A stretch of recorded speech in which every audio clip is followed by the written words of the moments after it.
Hi everyone, it's minus 30 degrees outside today.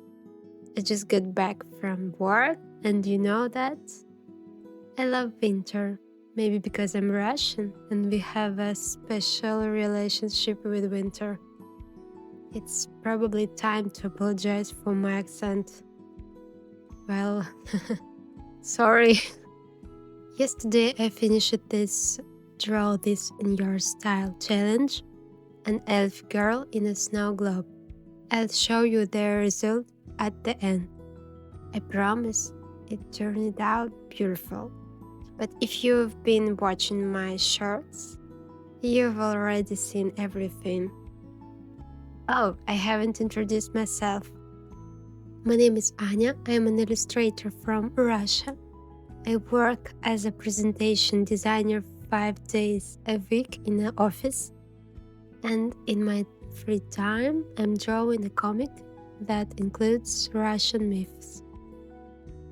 We have 2 daughters, a husband, a chronic lack of time, and a burning desire to tell stories through art. On this channel, I'll be showing the process of creating illustrations, telling Russian myths and legends, and sharing how I try to balance creativity with everyday life, work, family, and the endless mom. If that sounds interesting, subscribe, it's gonna be good. And now, the story of Snegurochka, the one that breaks my heart every time I remember it. For those who don't know, Snegurochka is not just a New Year's character who walks around with Ded Moroz, giving presents to children.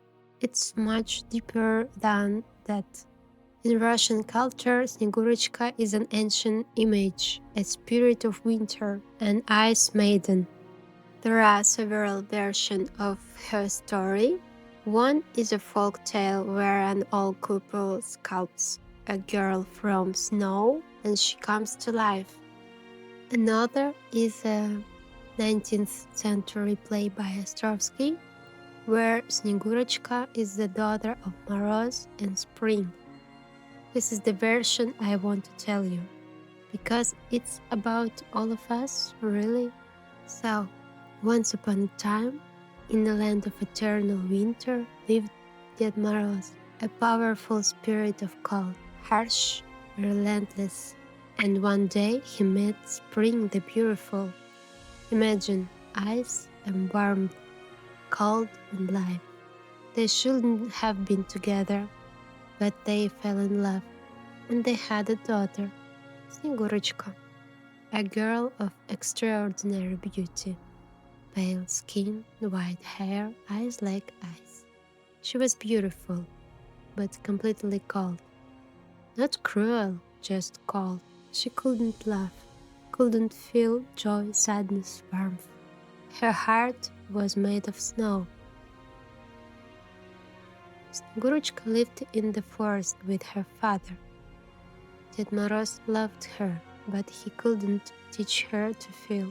He himself was a spirit of cold, and her mother, Spring, couldn't be near, because where spring goes, snow melts, and Snegurochka couldn't live in warmth.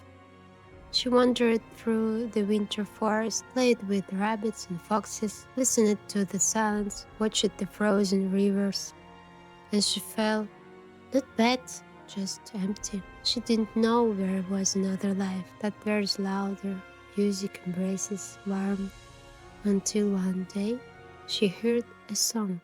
It was people. Young men and women from the village came to the forest to dance in circles, celebrate the end of winter, welcome spring. And Snegurochka hid behind the trees and watched. She saw them laughing, hugging, looking at each other with such warmth, and for the first time in her life she felt lonely. She came out on the forest. The people were surprised at who is this pale beauty, but they were kind. They invited her to join them, and Snegurochka stayed to live in the village. She tried to be like them, to laugh, to dance, to be friends, but inside there was still ice. And then she met Lil, a young shepherd with a flute. He played music for her, told her stories, looked at her with adoration. And something inside Snegurochka began to change. She didn't understand what was happening to her, but in her chest it felt strange, warm, painful, sweet. It was love. For the first time in her life, Snegurochka fell in love, and she was happy, so happy. But spring came. On the night of the summer solstice, the village lit a great bonfire. Everyone danced around it, jumped over the fire. It was a ritual. Lil took Snegurochka's hand. Come on, let's jump together. She looked at the fire. She was afraid, but she loved him so much. She wanted to badly to be with him, and she stepped toward the bonfire. The heat hit her face. Her heart, her icy snowy heart, finally trembled for real. She felt it, everything. And in that same instant, she began to melt. Lil turned around and she was gone. Only light steam rising toward the sky, and on the grass a puddle of water. Sad story, right? But you know what's beautiful about it? Snegurochka lived her whole life in the cold, but one moment of real feeling was worth it. That's why when I was drawing this elf girl in a snow globe, I was thinking about Snegurochka, about how some magic is too fragile for this world. Maybe the snow globe isn't a cage, it's protection. So that's our alternative to elves. Welcome to Russian mythology. There even winter spirits melt because of love. Thanks for watching. See you in the next video. I hope you like it.